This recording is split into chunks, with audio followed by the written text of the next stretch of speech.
Tout le monde admirait Daniel Moncler. Il avait l'argent, le pouvoir et l'influence. Mais personne ne le voyait vraiment.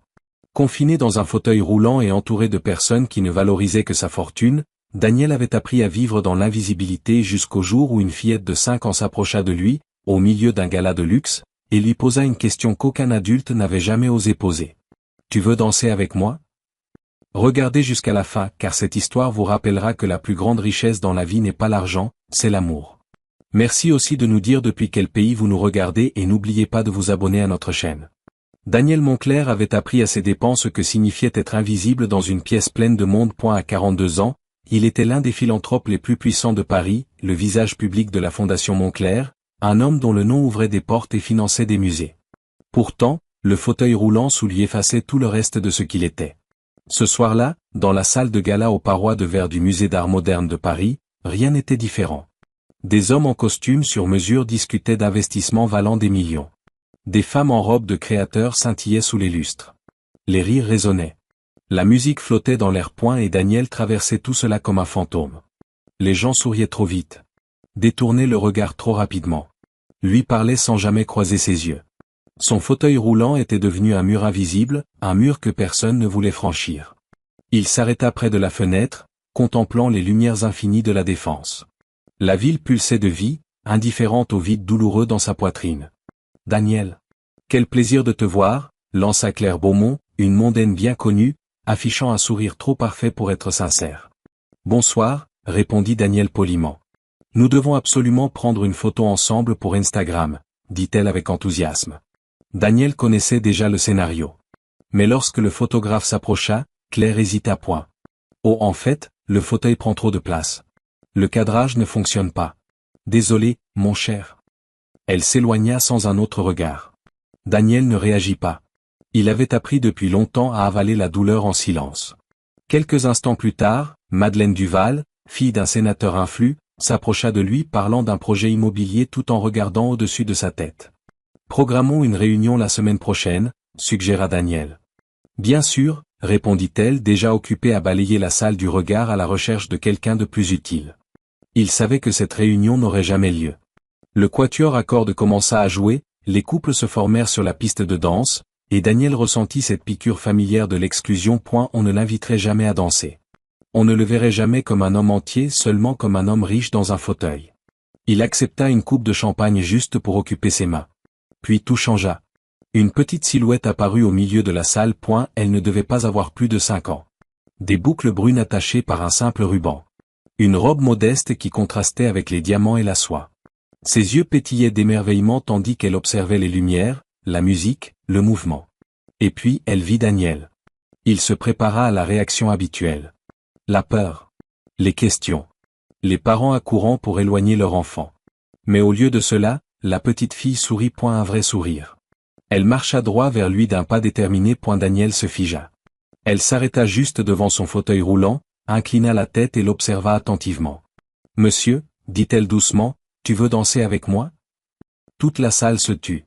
Les conversations s'arrêtèrent net. Les verres restèrent suspendus. Les têtes se tournèrent. Une petite fille pauvre, visiblement l'enfant du personnel, invitait Daniel Moncler à danser. Daniel n'arrivait plus à respirer. Cela faisait des années que personne ne s'était approché de lui sans pitié, sans peur, sans calcul. « Tu veux danser, avec moi ?» demanda-t-il à voix basse. Elle hocha la tête avec enthousiasme. « La musique est jolie. » Elle lui tendit la main. Daniel la fixa comme s'il s'agissait de quelque chose de sacré. Ses doigts tremblaient lorsqu'il la saisit. Quand leurs mains se touchèrent, quelque chose se brisa dans sa poitrine. « Je m'appelle Léa, dit-elle fièrement. Et toi, comment tu t'appelles ? » Daniel. Daniel, répéta-t-elle en goûtant le nom. C'est joli. Je peux t'appeler oncle Dan ? Personne ne lui avait jamais donné de surnom. Tu peux, murmura-t-il. Elle tira doucement sa main, tournant autour de son fauteuil avec des pas maladroits. Ce n'était pas vraiment de la danse, mais c'était de la joie pure. Daniel rit. Un vrai rire. Tu es très doué, dit-il. Ma maman dit que je suis une danseuse, répondit Léa. Tu as déjà pris des cours de danse ? Non, répondit-il honnêtement. Alors on apprend ensemble. À l'autre bout de la salle, une jeune femme en uniforme de nettoyage se précipita vers eux, la panique gravée sur le visage. Elle ne devait pas avoir plus de 29 ans. Des yeux fatigués. Des traits doux. Léa. Viens ici tout de suite. La fillette s'arrêta, la culpabilité envahissant son visage. Mais maman, on faisait juste danser. La femme atteignit Daniel, essoufflé point. Je suis vraiment désolé, monsieur Moncler, supplia-t-elle. Je lui avais dit de rester dans la cuisine. S'il vous plaît, ne signalez rien. J'ai besoin de ce travail. Daniel la regarda et reconnut une peur qu'il connaissait bien. La peur des factures. De perdre sa stabilité. D'échouer en tant que mère. Comment vous appelez-vous? Demanda-t-il doucement. Émilie. Émilie Laurent. Émilie, dit-il calmement. Votre fille n'a rien fait de mal. Elle m'a offert le plus beau moment que j'ai vécu depuis des années. Émilie cligna des yeux, stupéfaite. Vous pouvez l'emmener, ajouta-t-il. Et ne vous inquiétez pas, je ne signalerai rien. Le soulagement envahit son visage point. Merci, murmura-t-elle. Léa fit un signe de la main en s'éloignant. Au revoir, oncle Dan. J'ai aimé danser avec toi. Daniel les regarda partir point et elle était à nouveau seule mais plus léger. 2 jours plus tard, l'entreprise de nettoyage reçut un appel inhabituel. Daniel Moncler demandait qu'une employée précise soit affectée à son pantouse. Émilie Laurent. Elle faillit laisser tomber son téléphone en entendant son nom. À l'île Saint-Louis, Daniel ouvrit lui-même la porte. S'il vous plaît, appelez-moi Daniel, dit-il. Et lorsque Léa passa la tête derrière sa mère, il sourit point. Bonjour, Léa. Je suis heureux de te revoir. Elle rayonna. Salut, oncle Dan. Daniel proposa à Émilie un poste à temps plein, salaire doublé, tous les avantages. Une seule condition. Léa devait venir avec elle tous les jours. Émilie comprit enfin. Daniel n'achetait pas de la loyauté. Et elle demandait de la compagnie. Léa transforma le pantouse. Elle le remplit de questions, de rires et de couleurs. Elle posait des questions sur les livres. Racontait des histoires idiotes. Traita Daniel comme une personne, pas comme une tragédie. Elle décora son fauteuil roulant hors de prix avec des autocollants. Des fleurs. Des étoiles. Des papillons. Daniel refusa de les enlever. Pour la première fois, le fauteuil lui appartenait vraiment. Il aidait Léa à faire ses devoirs. L'inscrivit au lycée privé Sainte-Geneviève, prenant tout en charge. Et lentement, silencieusement, il tomba amoureux. Pas de l'argent. Pas d'un rêve. D'une famille. Puis arriva Marguerite Moncler. Elle la tante de Daniel. Sa protectrice. La femme qui l'avait élevé après la mort de ses parents. Elle voyait un danger là où d'autres voyaient de l'amour. Elle accusa Émilie de manipulation. Mena une enquête sur elle et ne trouva rien.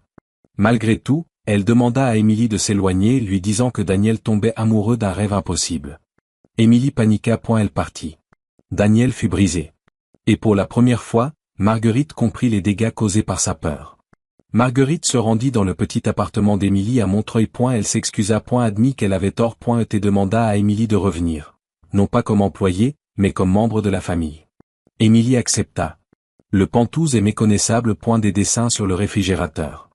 Des chaussures près de la porte. Un vélo rose dans le couloir.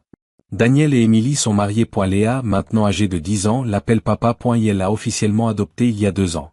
Et chaque matin, Daniel se réveille en sachant une chose, il n'est plus invisible. Et elle n'est plus seule. Car parfois, tout ce qu'il faut pour changer une vie, c'est une petite fille assez courageuse pour demander. Tu veux danser avec moi? Croyez-vous qu'un seul petit acte de gentillesse puisse vraiment changer toute une vie? Quelle partie de cette histoire a touché votre cœur le plus et pourquoi?